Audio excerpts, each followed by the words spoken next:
जमात इस्लामी ने पूरे पाकिस्तान में एहतजाज की कॉल दी है उस एडिशनल लेवी के अगेंस्ट जो पेट्रोलियम पर हमें अदा करनी पड़ती है एडिशनल टैक्सेस की सूरत में। यानी पेट्रोलियम की ओरिजिनल प्राइस से हट के एक एडिशनल लेवी है जो ऑलमोस्ट अभी पेट्रोल की प्राइस का 30% है। यानी अगर पेट्रोल की प्राइस 300 कुछ रुपए है तो उसमें से 100 और कुछ रुपए तो हम सिर्फ लेवी के मद में हुकूमत को टैक्स की फॉर्म में अदा करते हैं। और ऐसा हमें क्यों करना पड़ता है? क्योंकि हुकूमत अपना एफबीआर के थ्रू जो टैक्स रेवेन्यू है वो कंप्लीट नहीं कर पाती।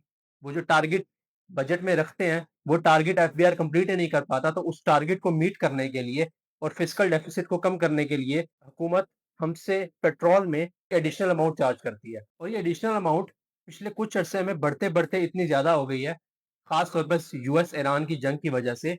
अब पिछले एक साल में जो हुकूमत ने लेवी की मद में अमाउंट जमा किया है वो 1.57 ट्रिलियन रुपीज है।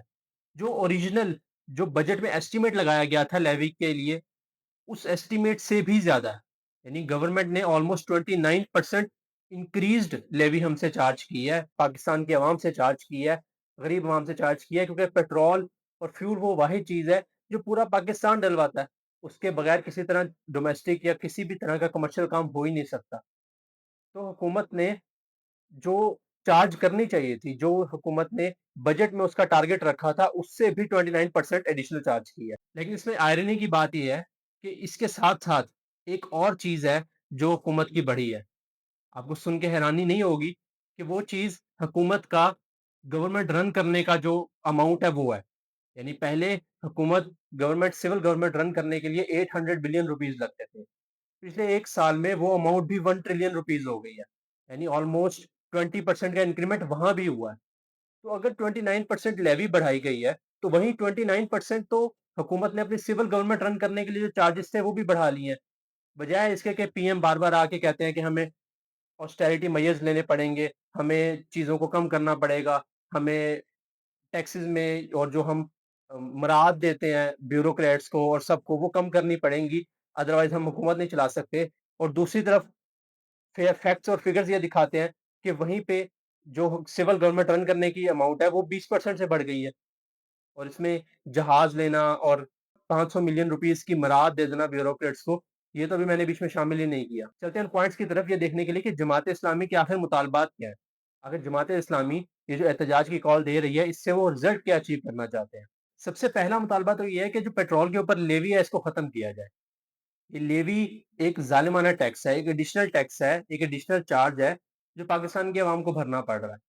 और जिससे हर चीज की आपको पता है फ्यूल की प्राइस की वजह से ट्रांसपोर्ट चलता है, सब कुछ चलता है और उसका डायरेक्ट इम्पैक्ट महंगाई पर और इन्फ्लेशन पर होता है। तो जमात इस्लामी का पहला टारगेट ये है, पहला मुतालबा ये है कि इस लेवी का जो सर चार्ज है पेट्रोल पे इसको खत्म किया जाए। दूसरा मुतालबा ये है कि जितने भी फेडरल और प्रोविंशियल ब्यूरोक्रेट्स हैं या जजेस हैं या फिर मिनिस्टर्स हैं या उनके एडवाइजर्स हैं, उन सब के लिए जो गाड़ियां मुख्तस होती हैं उनकी लिमिट 1300 सीसी से ज्यादा नहीं होनी चाहिए। यानी ये बड़ी-बड़ी गाड़ियों में और बुलेट प्रूफ गाड़ियों में फिरने नहीं फिरने चाहिए। इनकी गाड़ी की जो मैक्स लिमिट है वो 1300 सीसी होनी चाहिए।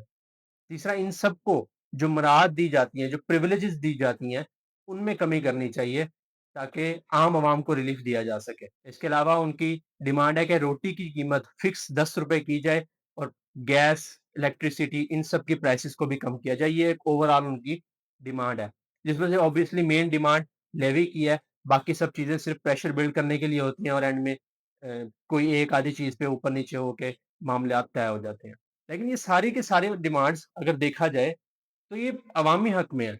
इनमें से कोई एक भी डिमांड उनकी अपनी पार्टी को सपोर्ट करने के लिए तो नहीं है। बहरहाल आगे चल के देखेंगे कि इसको किस तरह लेके चलते हैं वो।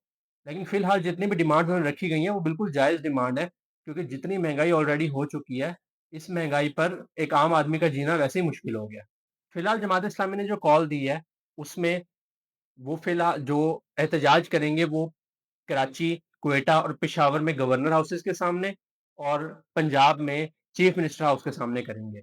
जो मेरे हिसाब से एक अच्छी स्ट्रैटेजी है अगर वो प्रेशर बिल्ड करना चाहते हैं, क्योंकि उन्होंने पंजाब में गवर्नर हाउस को चूज़ नहीं किया, चीफ मिनिस्टर हाउस को चूज़ किया है, क्योंकि वो एक ही खानदान है जो सूबाई और फेडरल को कंट्रोल कर रहा है।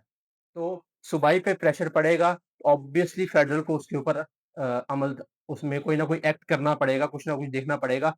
बशर्ते ये कि Jamaat Islami street pressure build कर पाए। और आई होप कि गवर्नमेंट इसमें काइनेटिक मेजर्स नहीं लेगी, बल्कि बातचीत से मामलात को हल करेगी। अदरवाइज हमें उसी तरह के मामलात देखने को मिलेंगे जिस तरह के हमने कुछ अरसा पहले इंडिया में कॉकरोच जनता पार्टी के एहतजाज में देखे थे, जब स्टूडेंट्स उनके पार्लियामेंट की तरफ मार्च करना शुरू हुआ था और वहाँ पे जो कुछ हुआ था वो सब ने देखा था। तो हम उम्मीद कर सकते हैं कि गवर्नमेंट, पाकिस्तान की गवर्नमेंट बातचीत से मामले को हल करेगी और किसी भी किस्म का कोई ऐसा काइनेटिक मेजर नहीं लेगी, वाटर कैनन चलानी पड़े या फिर शेल्स मारने पड़े, स्टूडेंट्स को लाठीचार्ज करना पड़े, इस तरह के किसी किस्म के कोई हालात आई होप नहीं होंगे। आपकी इस एहतजाज के बारे में क्या राय है? मुझे इससे ज़रूर आगाह करें। आपको क्या लगता है कि जमात-ए-इस्लामी सिर्फ़ अपने सियासी गेन के लिए ये मुतालबात कर रही है, या ये वाक़ई अवामी हक़ में ये सारे मुतालबात किए जा रहे हैं, अवाम की भलाई को मद्देनज़र रखते हुए सारे के सारे मुतालबात रखे गए हैं और ये पूरा अ, जो एहतजाजी मार्च होगा या एहतजाज की पूरी वेव है, जो आगे अभी हमें याद है कि सितंबर में भी पीटीआई भी एक मार्च करने का इरादा रखती है इस्लामाबाद की तरफ।